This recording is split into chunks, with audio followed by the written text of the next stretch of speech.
Hello, welcome to MPSC score booster. नमस्कार, कसे आहेत सगळे? अभ्यास कसा चालू आहे? आपल्या आजच्या व्हिडिओचा विषय आहे नुकताच होऊन गेलेला जागतिक व्याघ्र दिन. आता बघा, फक्त तुम्हाला इतकं विचारतील जागतिक व्याघ्र दिन कधी येतो? ही खूप खूप खूप कमी शक्यता आहे. त्याच्या पलीकडे जाऊन आता आयोग जे काही फोकस करत आहे, जसं की सायंटिफिक नाव, प्रोजेक्ट टायगर कधी आला? प्रजाती कुठल्या आहेत, उपप्रजाती कुठल्या आहेत, या सगळे मुद्दे हे कव्हर करून मी हा व्हिडिओ बनवलेला आहे. तर व्हिडिओला सुरू करू.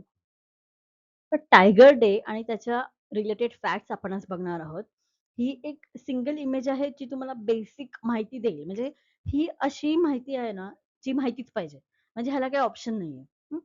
तर बघा, सायंटिफिक नाव तुम्हाला माहिती पाहिजे, पॅन्थेरा टायग्रिस.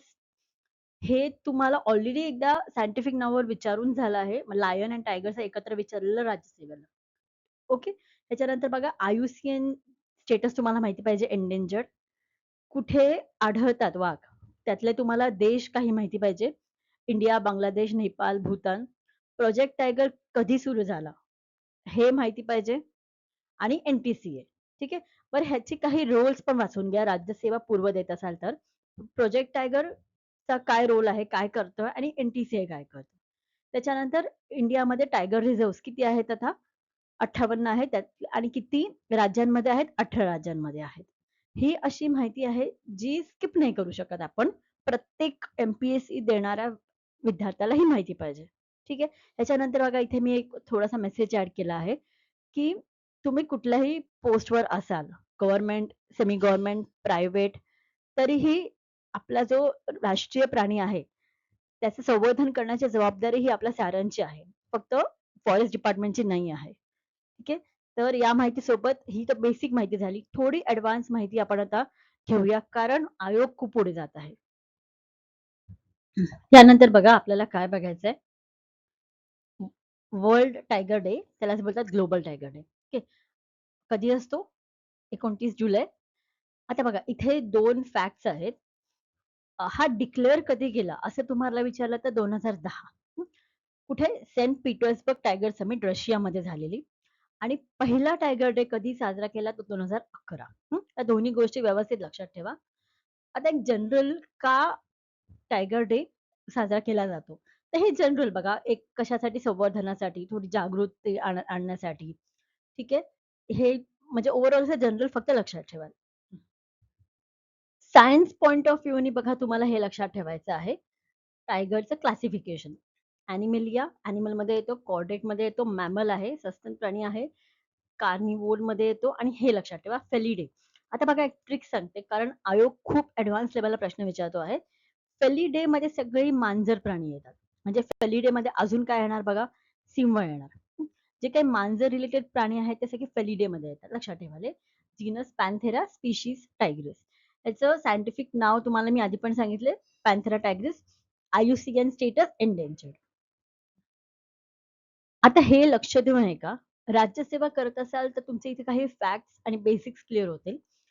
बघा, वाघाची प्रजाती पूर्ण जगात एक आहे. मी काय बोलते, हे प्रजाती म्हणजे स्पीशीज एक आहे आणि वाघाची सबस्पीशीज, उपप्रजाती जगात 9 आहेत.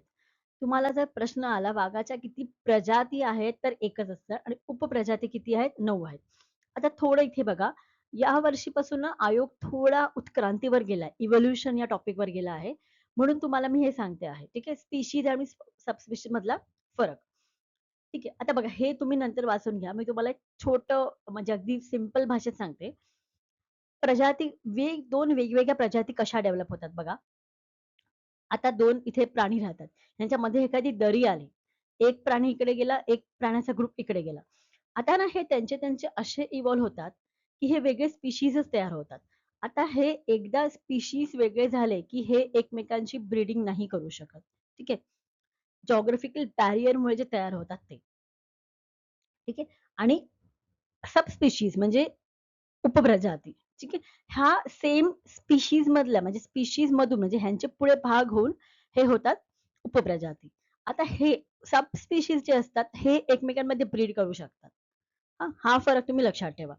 एक्झाम्पल बघा, टायगर वेगळी स्पीशीज आहे, वेगळी प्रजाती आहे. लायन वेगळी स्पीशीज आहे. ठीक आहे.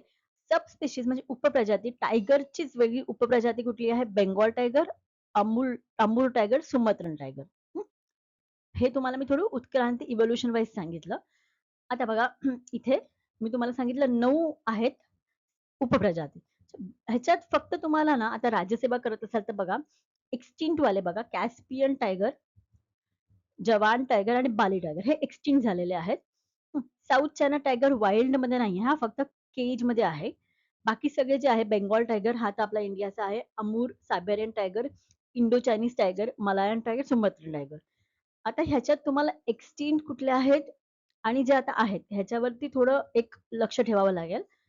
राज्यसेवा पूर्व करत असाल तर हा भाग व्यवस्थित करून घ्या.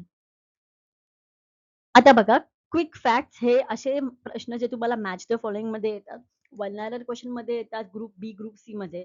तर आता 2022 नुसार जी वाघांची संख्या आहे, लेटेस्ट ती तुम्हाला लक्षात ठेवायची 3682. हा आकडा तुम्हाला अशाच्या असा लक्षात ठेवायचा आहे. ठीक आहे.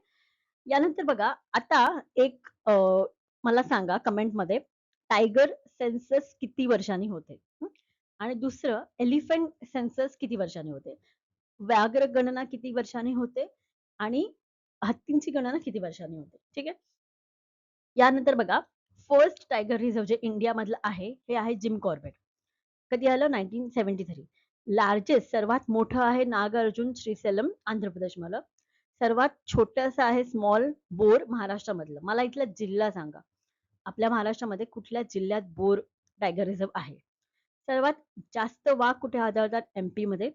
आणि सर्वात जास्त टायगर रिझर्व पण एमपी मध्ये आहेत. किती आहेत? तर 9 आहेत. हे आपण आधी पाहिलं आहे. किती टायगर रिझर्व्स आहेत इंडियामध्ये? 58. आणि किती राज्यांमध्ये आहेत? 18. आता बघा सेफर साईड ना तुम्हाला 55 पासून जे लेटेस्ट आहेत हे अगदी 4 तरी लक्षात ठेवा. ते तुम्हाला मॅच द फॉलोइंग मध्ये येतील. तर 55th जो आहे 55 Veerangana Durgavati tiger reserve कुठे? मध्य प्रदेशमध्ये. 56 Dholpur Karauli tiger reserve Rajasthan. 57 Ratapani tiger reserve MP. आणि 58 Madhav tiger reserve MP. Tiger reserve declare होतं कुठल्या ऍक्ट नुसार? Wildlife protection act. आपला जो वन्य संवर्धन कायदा आहे 1972चा त्याच्या अंतर्गत डिक्लेअर होतं. आता ह्याचे स्टेप्स हे फक्त राज्यसेवेसाठी तुम्ही करा. स्टेट गव्हर्नमेंट असते ही आयडेंटिफाय करते कुठलं सुटेबल आहे.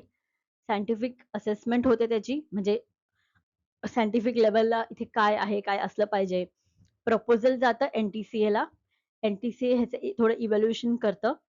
त्याच्यानंतर स्टेट गव्हर्नमेंट नोटिफाय करतं. याच्यावरती तुम्हाला प्रश्न एक्सपेक्टेड असतात. नोटिफाय कोण करतं? डिक्लेअर कोण करतं? त्याच्यात एनटीसीएचा रोल काय आहे? त्याच्यानंतर टायगर रिझर्व्हमध्ये काय-काय असतं बघा. कोर हॅबिटॅट हा वाला आणि बफर. आता मला 2 गोष्टी तुम्ही कमेंटमध्ये सांगा. महाराष्ट्रामध्ये किती टायगर रिझर्व्हज आहेत? पहिली गोष्ट. आणि नॅशनल पार्क्समध्ये किती एरियाज असतात? हे जे कोर बफर जे आहेत ना, ह्या नॅशनल पार्कमध्ये ह्याचे किती डिव्हिजन असतात? Thank you so much. अभ्यास करत राहा, रिव्हिजन करत राहा. जास्त महत्वाचं आहे. भेटू लवकरच.